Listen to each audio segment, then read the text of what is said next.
శ్రీమాత్రే నమః. జయ హో మాత శ్రీ అనసూయ రాజరాజేశ్వరి శ్రీ పరాత్పరి. సత్సంగం శ్రోతలందరికీ క్రోధినామ సంవత్సర శరన్నవరాత్రుల సందర్భంగా శుభాకాంక్షలు. భారతదేశంలో పండుగలు పర్వాలు సాధారణంగా అన్ని ఋతువుల్లోనూ జరుగుతుంటాయి. ప్రతి పండుగకి ప్రతి పర్వానికి ఒక ప్రత్యేకమైన విశిష్టత ఉంది. ప్రతి పండుగకి కూడా 10 మందికి తీపి పంచిపెట్టడం గృహస్థులు చేసేటువంటి ఒక ఆచారం.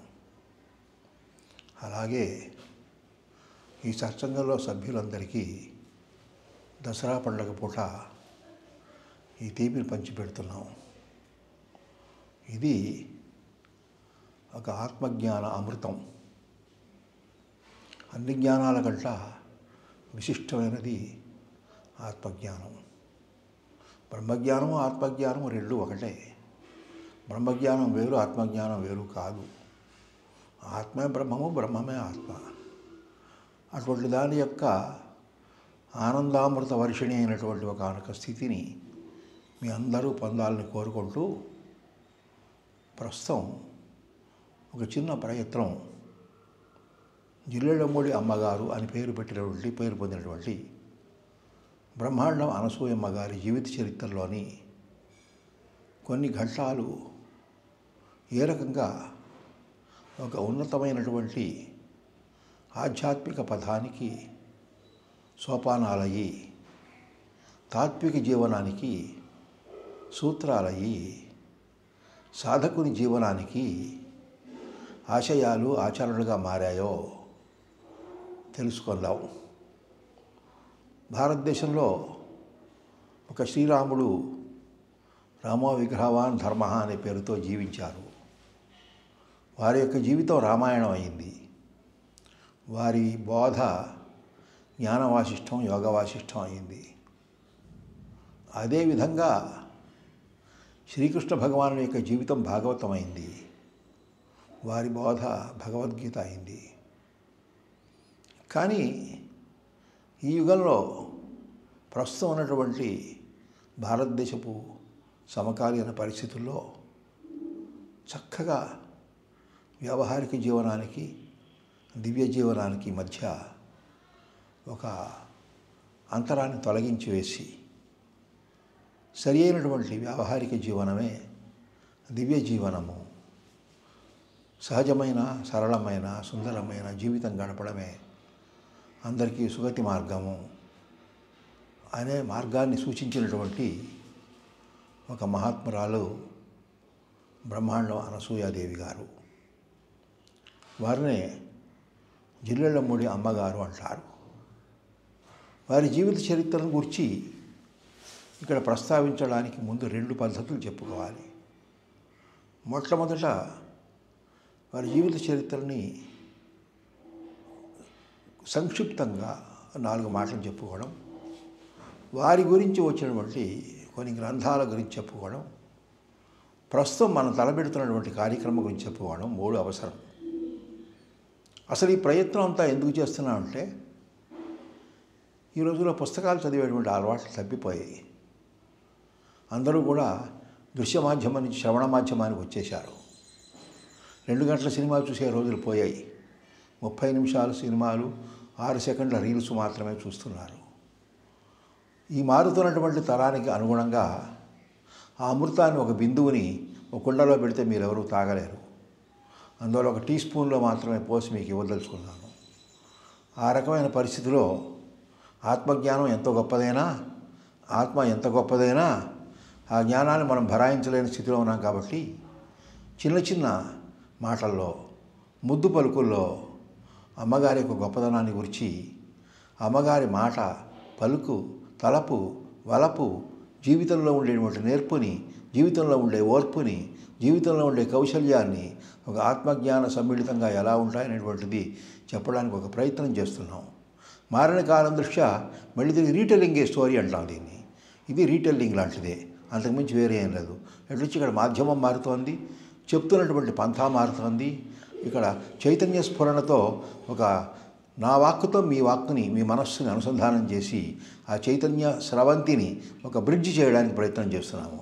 కాబట్టి దీన్ని గుర్తించి సాధకులు, ఔత్సాహికులు, ఆసక్తి కలిగిన వాళ్ళు, ఈ సత్సంగానికి మహారాజు భాషలు ఎవరైనా ఉంటే వాళ్ళు, వీళ్ళందరూ కూడా దీన్ని స్వీకరిస్తారని ప్రార్థిస్తున్నాము. ఇక్కడ బ్రహ్మాండం అనసూయమ్మ గారు అనేటువంటి ఆవిడ యొక్క, అనసూయాదేవి అనేటువంటి ఆవిడ యొక్క జీవిత చరిత్రని సంక్షిప్తంగా మొట్టమొదటి చెప్పుకుందాం. గుంటూరు జిల్లాలో పొన్నూరు తాలూకాలో మన్నవ అని గ్రామం ఉంది. ఆ గ్రామంలో గౌతమ గోత్రానికి చెందినటువంటి మన్నవ సీతాపతిరావు గారు, రంగమ్మ గారు అని దంపతులు ఉన్నారు.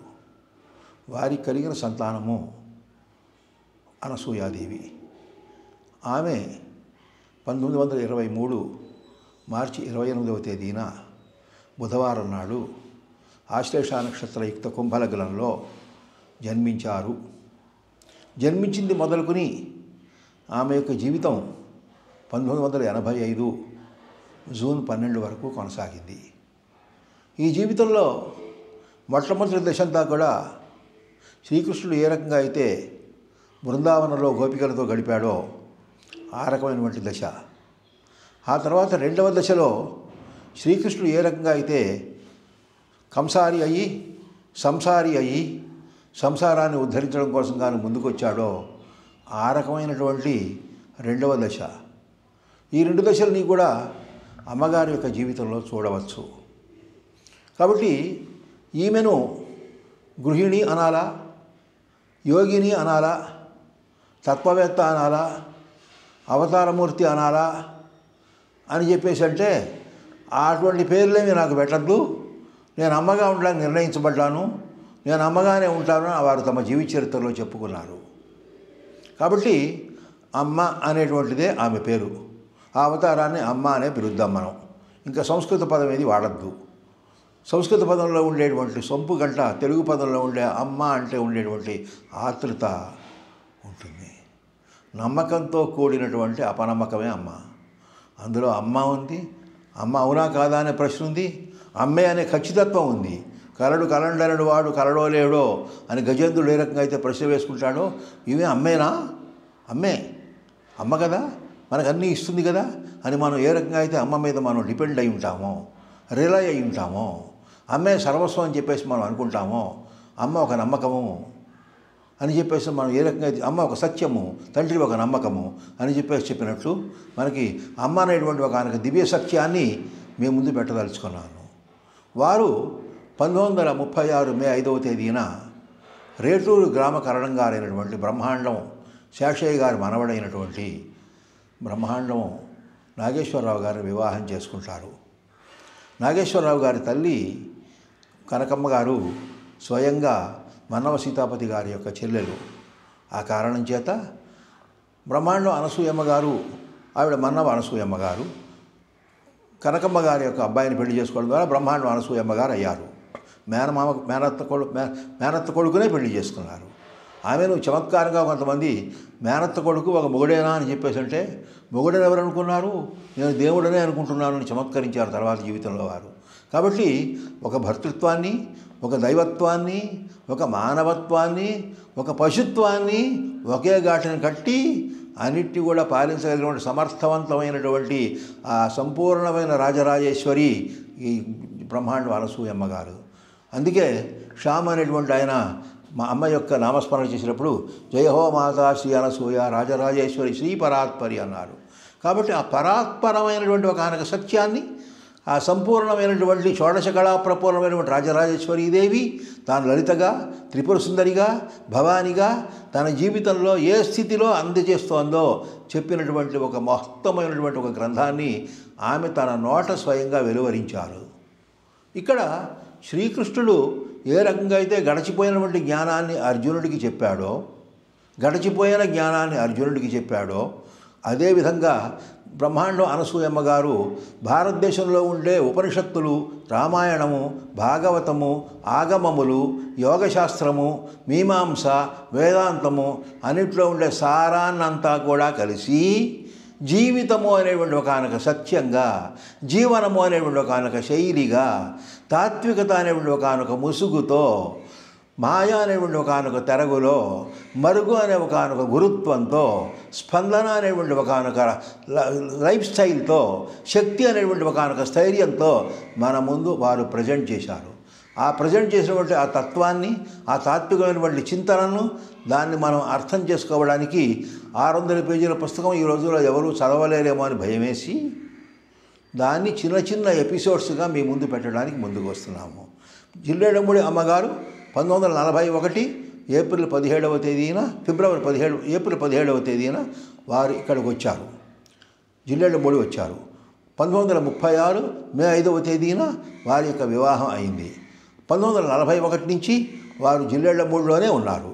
అందువల్ల ఆ తర్వాత తరాలకు తెలిసిన వాళ్ళందరూ కూడా వారిని జిల్లేడమూడి అమ్మగారు అని పిలవడం చెప్పారు తప్ప ఆవిడ మన్నం అమ్మగారని కానీ బాపట్ల అమ్మగారిని కానీ పిలవలేదు. ఆమె శైశవం అంతా కూడా ఎక్కడ జరిగింది అని అంటే మన్నవలో జరిగింది. బాల్యం అంతా ఎక్కడ జరిగిందంటే బాపట్లలో జరిగింది. మధ్యలో తెనాలి వెళ్ళారు, గుంటూరు వెళ్ళారు, అక్కడ తిరిగారు, ఇక్కడ తిరిగారు. అప్పుడు గుంటూరు జిల్లా అంతా పర్యటన చేశారు, మహామహిమాన్విత పర్యటన చేశారు. ఆ మహామహిమాన్విత పర్యటనలో ఆమె ఉద్ధరించినటువంటి వ్యక్తులు లేరు. ఆమె కనపడ్డవాళ్ళు, కనపడని వాళ్ళు పొరపాటున ఆమె దగ్గరికి వచ్చారంటే ఉద్ధరింపబడ్డాడన్నమాటే. ఒకసారి తీర్థయాత్రకి వెళ్ళినప్పుడు ఒక ఫహీల్వాన్ కనపడేటప్పటికీ తిరువళ్ళూరులో అక్కడ ఆ ఫహీల్వాన్ ఆవిడ ఉద్ధరించేశారు. రోడ్ల మీద ఒక అబ్బాయి కనపడేటప్పటికీ ఆ అబ్బాయిని ఉద్ధరించేశారు. రోడ్ల మీద ఒక ముష్టివాడు కనిపించేటప్పటికీ ఆ ముష్టివాడికి అన్నం పెట్టి సంతృప్తి పొందారు. ఇంట్లో పనిచేసినటువంటి ఎరుకలమ్మాయి, నల్లి అనేటువంటి అమ్మాయిని ఉద్ధరించారు. ఒక బంధువుల ఇంటికి వెళ్ళినప్పుడు ఒక సాకలమ్మాయి యోగం ప్రాక్టీస్ చేస్తుంటే ఆ అమ్మాయికి బుచ్చమ్మ అనేటువంటి ఆవిడ గురించి ఎంతో అలౌకికమైన అనుభూతి కలిగించారు. కాబట్టి ఇందుగలనందు లేడను సందేహము వలదు, ఇందుగలదందు లేదను సందేహము వలదు. ఇందుగలనందు లేడను సందేహము వలదని ప్రహ్లాదుడు అంటున్నాడు. ఇక్కడ ఇందుగలనందు లేదను సందేహము వలదని అమ్మని గురించి నేనంటున్నాను. అమ్మ ఇక్కడ ఉంది, ఇక్కడ లేదు అని హైదరాబాద్లో వినేవాడికి హైదరాబాద్లో ఉంది, ఢిల్లీలో ఉండేవాడికి ఢిల్లీలో ఉంది, జిల్లేడమూడిలో వినేవాడికి జిల్లేడమూడిలో ఉంది.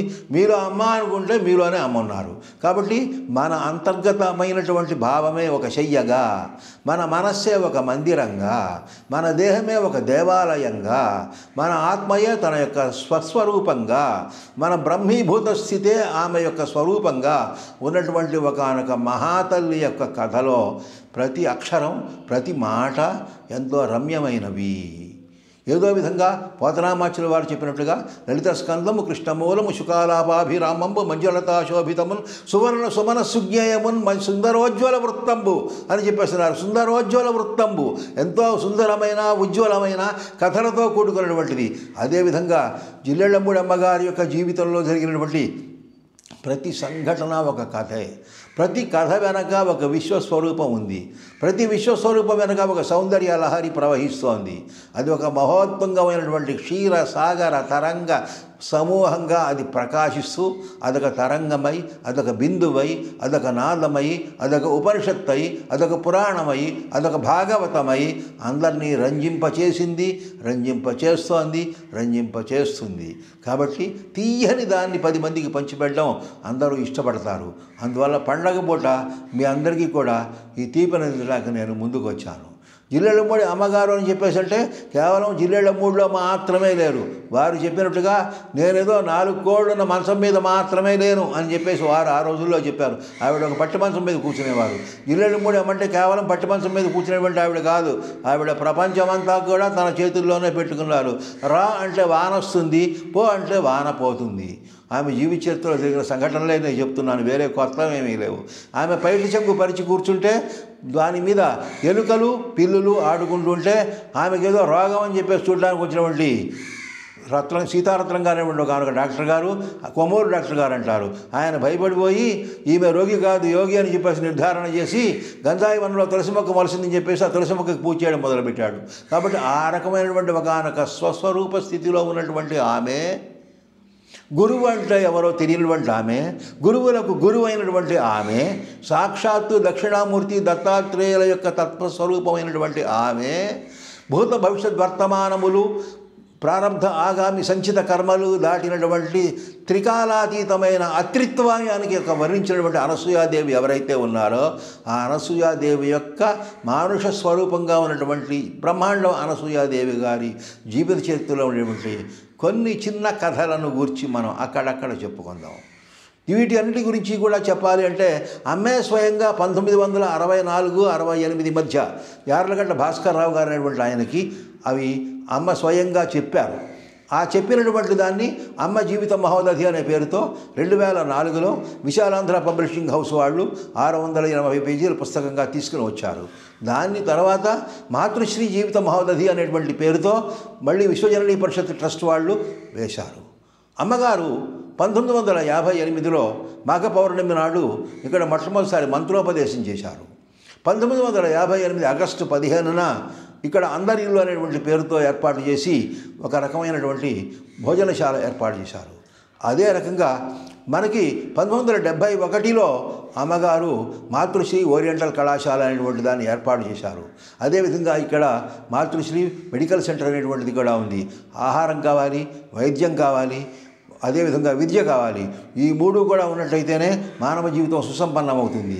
ఆవిడ ఆ రోజుల్లోనే ఒక గ్రామీణమైనటువంటి 1941 ప్రాంతంలోనే జిల్లెళ్ళమూడి వచ్చారని చెప్పేసి ఒక మట్టి రోడ్లలో వచ్చారు. ఆ మట్టి రోడ్లో వచ్చి ఆవిడ అప్పుడు కరణం గారి జీతమైన దాంట్లో నెలకు 6 రూపాయలు. కాబట్టి నెలకు 6 రూపాయలు జీతాలు పుట్టినటువంటి కరణం గారి భార్య ఇంకెంత ధనవంతురాలై ఉండాలి. అటువంటి ఆవిడ ఈ సామాన్యమైనటువంటి ధనానికి కాకుండా ఆ ఆధ్యాత్మికమైనటువంటి ఒక మూలధనాన్ని తన చేతిలో పెట్టుకొని ఆ ఆధ్యాత్మికమైనటువంటి ఆత్మజ్ఞానాన్ని 10 మందికి అందించడానికి ఆమె తాను ఏ ప్రయత్నమూ చేయలేదు. వచ్చిన ప్రతి ఒక్కడికి కూడా అమ్మ అంటే చాలు నేనున్నాను అని చెప్పారు. తన చేతితో కలిసి గోరుముద్దలు పెట్టారు, అన్నం పెట్టారు, లాలించారు. అమ్మ దగ్గరికి ఆశ్రయం పొందిన వాళ్ళు అనేక మంది ఉన్నారు. అనేక మందితో ఆడుకున్నారు, అనేక మందిని ఆడించారు. సో ఈ స్థితిలో అమ్మ ఒక కారణ జన్మురాలు అని చెప్పేసి చెప్పడంలో ఏమాత్రం సందేహం లేదు. ఆమె అవతారమూర్తి అంటామా, మిగతా అంటామా, ఇవన్నీ కూడా కేవలం పర్యాయ పదాలు మాత్రమే, భాషలో వచ్చేటువంటి పర్యాయ పదాలు మాత్రమే. ఆవిడ అమ్మ, అమ్మలకు అమ్మ, అమ్మలకు అన్న అమ్మ. ఆమె ఏం చెబుతారు, మీరందరూ కూడా నా బిడ్డలే, నేను కానీ మీ తల్లులకు పెంపునిచ్చాను అని చెప్పేసి చెప్తారు. ఆ కారణం చేత ఆ రకమైనటువంటి పెంపునిచ్చినటువంటి ఆ మహాతల్లి ఎవరైతే ఉన్నారో ఆమె యొక్క జీవిత చరిత్ర గురించి ఈ నవరాత్రుల్లో మనం చెప్పుకోవడానికి ముందుకు రావడం అనేటువంటిది ఒక పవిత్రమైనటువంటి కార్యక్రమంగా భావించి మీ ముందు చెప్తున్నాను. ఇక్కడ మీకు ఇంకొక కొన్ని విషయాలు చెప్పాలి. ఈ అమ్మ కథల్లో ఆత్మజ్ఞానం అనేటువంటిది 2022 ప్రాంతంలో అది అచ్చులోకి వచ్చింది. 2022-23 ప్రాంతంలో అచ్చులోకి వచ్చింది. అదేవిధంగా అమ్మ జీవనతత్వము, తాత్విక జీవనం అనేటువంటిది కూడా అదే సమయంలో అచ్చులోకి తీసుకుని వచ్చాం. కానీ అంతకు మునిపే 1960 ప్రాంతాల్లోనే ఈ పుస్తకాలన్నీ కూడా ప్రచురణలో ఉండగా కొండముది రామకృష్ణ గారు అమ్మ జీవిత మహోదధిలో తరంగాలు అనే పేరుతో దాన్ని ఒక పెద్ద సాహిత్య గ్రంథంగా వ్రాశారు. అదేవిధంగా కుసుమా చక్రవర్తి అనేటువంటి ఆవిడ అమ్మ సచ్చరిత్రం అనేటువంటి పేరుతో తీసుకొని వచ్చారు. ఇంకొక ఆయన ది డివైన్ మదర్ అనేటువంటి పేరుతోనో ది మదర్ ఆఫ్ ఆల్ అనే పేరుతోనో ఒక పుస్తకాన్ని తీసుకొని వచ్చారు ఇంగ్లీష్లో. సో అది స్టెర్లింగ్ పబ్లిషింగ్ హౌస్ వాళ్ళ పబ్లికేషన్లో వచ్చినటువంటి పుస్తకం 2005 ప్రాంతంలో. కాబట్టి ఈ రకమైనటువంటి ఇంగ్లీష్ భాషలో కానీ మిగతా భాషల్లో కానీ పాత్రికాముఖంగా కానీ పండితముఖంగా కానీ పామరజన్ముఖంగా కానీ అమ్మ అమ్మ అమ్మ అమ్మ అని చెప్పేసి నినదించినటువంటి ఆమె యొక్క గొంతు 1973లో ఆమె యొక్క స్వర్ణోత్సవ జయంతి నాడు 1,00,000 మందికి అన్నం పెట్టడం ద్వారా ఆంధ్రదేశం అంతా కూడా ఆమె గురించి చెప్పుకున్నారు. 1976లో దివిసీమ ఉప్పెన వచ్చినప్పుడు మొట్టమొదటిసారిగా స్పందించి వాళ్ళందరూ కూడా సహాయం చేసినటువంటి ఒక మాతృమూర్తి ఆమె.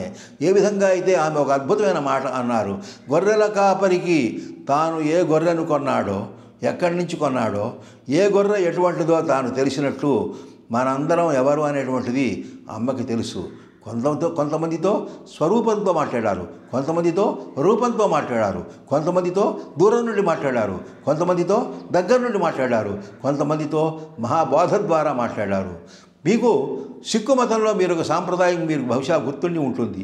సిక్కు మతంలో 10 మంది గురువులు ఉన్నప్పటికీ కూడా ఇప్పటికీ ఏ గురువుని వాళ్ళు పూజించరు. ఆ గురువు చేసినటువంటి బోధన మాత్రమే పూజిస్తారు. ఆ గురువు బోధని గురు గ్రంథ సాహిబా అనే పేరుతో ప్రార్థిస్తూ దానికి మాత్రమే ప్రధానమైన ప్రావహిస్తారు తప్ప గురువు యొక్క మూర్తిమత్వానికి ప్రాముఖ్యత వారు. అలాగే బ్రహ్మాండం అనసూయాదేవి అనేటువంటి ఆవిడ స్వయంగా తాను చెప్పినటువంటి కథాకథనం ఏదైతే ఉందో, తన జీవిత చరిత్ర ఏదైతే ఉందో, ఆ జీవిత చరిత్ర వంటి అమ్మ జీవిత మహోదధే మనకందరికీ కూడా గురు గ్రంథ సాహిబా. అది కలియుగంలో ఇప్పుడు ప్రస్తుతం సమకాలీనంగా అది భగవద్గీత, రామాయణము, భాగవతము మూడు కలిపినట్లయితే, ఉపనిషత్తులు, దర్శనములు, వేదములు, ఆగమములు అన్నీ కలిపినట్లయితే, వ్రతములు, నోములు ఇటువంటివన్నీ కూడా కలిపినట్లయితే వచ్చే సారాంశం ఏదైతే ఉంటుందో, ఫలితం ఏదైతే ఉంటుందో అదంతా కూడా అమ్మ జీవిత మహోదధి అనబడేటువంటి దాన్ని ఒక్కసారి పారాయణ చేసినట్లయితే వస్తుంది. నేను అనుకోకుండా 5 సంవత్సరాల పాటు అమ్మ జీవిత మహోదధి చదవడం, సప్తాహాలు చేయడం జరగడం వల్ల ఏ రకంగా వికాసం పొందాను అనేటువంటిది నేను స్వయంగా గమనించాను. ఆ గమనించబట్టే అంత ధైర్యంతో మీ ముందు చెప్తున్నాను. అంతేకాకుండా అమ్మ ఒక అద్భుతమైనటువంటి యోగ ప్రక్రియ, సుగతి యోగము అనబడేటువంటి దాన్ని వారు చెప్పారు. అందరికీ సుగతే. ఆ సుగతి ఏ విధంగా సాధించాలి అనబడేటువంటి దాని గురించి కూడా అమ్మ చెప్పారు. కాబట్టి ఆ సుగతి సాధన మార్గం అనబడేటువంటిది దేని ద్వారా? ఆరాధన ద్వారా, మరణము ద్వారా, ధ్యానము ద్వారా, మౌనము ద్వారా, మరుగుతో సమన్వయము చేసుకొని, చైతన్య శుద్ధితో, అసలు పట్ల నమ్మకంతో, స్పందన పట్ల ఎరుకతో మరుగులో ఉండే దివ్యానుభవం పొందడం అనేటువంటిది సుగతి. ఆ సుగతి ఒక్కడికి కాదు, అందరికీ సుగతే అని చెప్పారు. ఎప్పుడైనా కాదు, ఎప్పుడూ అందరికీ సుగతే. మళ్ళీ అందులో ఈ సుగతి అనబడేటువంటిది ఒక అద్భుతమైన పదం, ఎవరు వాడనటువంటిది. ఈ సుగతి అనబడేటువంటిది మనకి చైనా భాషలో టావోయిజం అని ఉంది. లావోట్సు అనేటువంటి ఆయన టావోయిజం అని ఒక పదం చెప్పారు. టావో అని చెప్పేసి సన్మార్గము అని, టావోయిజం అంటే సన్మార్గం అని. అదేవిధంగా దాన్ని అమ్మ సుగతి అన్నారు. ఆ సుగతి అంటే మంచి మార్గము, మంచి దారి. ఒక దారిలో వెళ్ళేవాడికి దారి క్లియర్గా ఉండాలి, దారి అర్థమవ్వాలి, తను వెళ్ళేటువంటి పద్ధతి తెలిసి ఉండాలి. ఈ మూడు కూడా ధ్యానము, ధ్యేయము, ధ్యాత మూడింటి మధ్య సమన్వయం ఉన్నట్టుగానే ఈ మూడింటి మధ్య కూడా ఒక సమన్వయంతో అందరూ సుగతి అని చెప్పేసి అంటే అమ్మ జీవితంలో కేవలం ఒక స్థూలమైనటువంటి ఒక బ్రాహ్మణ గృహంలో జన్మించి ఒక బ్రాహ్మణ గృహంలో వివాహం చేసుకొని అదేవిధంగా ఒక గృహిణిగా మాత్రమే మరణించింది అనుకునేటువంటి భావాన్ని చాలా తక్కువ స్థాయి భావంగా మాత్రమే మనం చూడాలి. ఆమె ముగ్గురమ్మల మూలపటం అనేటువంటి భావాన్ని అది ఉపాస్య ధర్మంగా మాత్రమే చూడాలి. కానీ అది కూడా దాటిపోయినటువంటి ఒక మహాకాళీ తత్వము అనబడేటువంటిది ఏదైతే ఉందో, రాజరాజేశ్వరి తత్వం ఏదైతే ఉందో దాన్ని మాత్రమే మనం సత్యము అని చెప్పాలి. కాబట్టి ఆ సత్యము ఎల్లవేళలా కూడా అది స్పందిస్తుంది, అది ప్రతిస్పందిస్తుంది, మనలో ఒక రకమైనటువంటి ప్రకంపన కలగజేస్తుంది, మన సంతోషం నుంచి హర్షానికి, హర్షం నుంచి ఆనందానికి తీసుకువెడుతుంది. అదే ఆత్మజ్ఞానం యొక్క స్వరూపం. సంతోషం అనబడేటువంటిది ఇంద్రియగతమైనటువంటిది, కోరికలు లేనప్పుడు కలిగేటువంటిది హర్షము, ఈశ్వరీయ స్థితిలో ఉండేటువంటిది ఆనందము. ఈ మూడు స్థితులను కూడా స్థూల సూక్ష్మ కారణ దేహాలతో ఉన్నటువంటి వాళ్ళం కాబట్టి మనకి సంతోషం నుంచి హర్షానికి, హర్షం నుంచి ఆనందానికి మనల్ని తీసుకుని పెడుతుంది. అటువంటి స్థితిలో ఉండేటువంటి అమ్మ కథలు అనబడేటువంటి వాటిని చిన్న చిన్న కథల్లో పెద్ద పెద్ద అర్థాలు వచ్చేటువంటి, చిన్న చిన్న కథల్లో పెద్ద పెద్ద అర్థాలు వచ్చేటువంటి ఆ కథల్ని, ఆ కథల యొక్క సారాంశాన్ని, అందులో ఉండే అర్థాన్ని మనం చెప్పుకోవడానికి చేసేటువంటి ప్రయత్నమే ఇది. నెక్స్ట్ ఎపిసోడ్ నుంచి ఈ కథల గురించి మనం చెప్పుకోవడానికి మొదలు పెడదాము. జయ హో మాతా శ్రీ అనసూయ రాజరాజేశ్వరి శ్రీ పరాత్పరి. జయ హో మాతా శ్రీ అనసూయ రాజరాజేశ్వరి శ్రీ పరాత్పరి. జయ హో మాతా శ్రీ అనసూయ రాజరాజేశ్వరి శ్రీ పరాత్పరి.